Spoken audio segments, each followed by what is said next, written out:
പൊന്നിന്റെ ഹൃദയമുള്ള മനുഷ്യൻ, ആവശ്യം പറഞ്ഞെത്തുന്നവന് സഹായം നൽകാൻ വലിയ മനസ്സുള്ള കരുണയുള്ള ഒരാൾ, യൂത്ത് ഐക്കൺ, പ്രിയപ്പെട്ടവരുടെ സ്വന്തം ഫസ.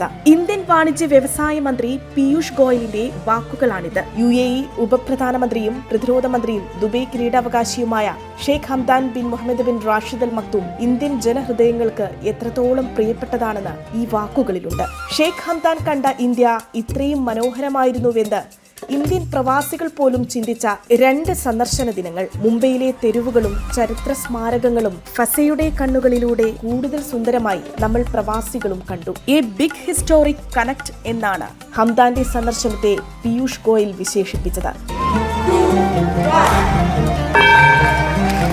ഇന്ത്യയും UAEയും ശക്തമായ സാമ്പത്തിക ബന്ധങ്ങൾ മാത്രമല്ല, പുരോഗമന ഭാവിയിലേക്ക് ഒരുമിച്ചുള്ള വളർച്ചയും ലക്ഷ്യമിടുന്നുവെന്ന് മുംബൈയിലെ ഗോയലുമായുള്ള കൂടിക്കാഴ്ചയിൽ ഷെയ്ഖ് ഹംദാൻ പറഞ്ഞു. 2 രാജ്യങ്ങൾ തമ്മിലുള്ള സൗഹൃദത്തിന്റെ വ്യത്യസ്ത മാതൃക കൂടിയാണ് കെട്ടിപ്പടുക്കുന്നതെന്നും അദ്ദേഹം കൂട്ടിച്ചേർത്തു. ഷെയ്ഖ് ഹംദാന്റെ സന്ദർശനം ഇന്ത്യക്ക് വാണിജ്യ മേഖലയിൽ വൻ ഉണർവ് സൃഷ്ടിക്കും. ഉയർന്ന നിലവാരമുള്ള എന്നാൽ കുറഞ്ഞ വിലയുള്ള ശക്തമായ വ്യാപാര ഇടനാഴിയും ഇരു രാജ്യങ്ങൾക്കിടയിലും തുടരും. പ്രവാസികൾക്കും വലിയ നേട്ടമുണ്ടാക്കുന്നതാണ് കഴിഞ്ഞ 2 ദിവസത്തെ ഷെയ്ഖ് ഹംദാന്റെ ഇന്ത്യൻ സന്ദർശനം.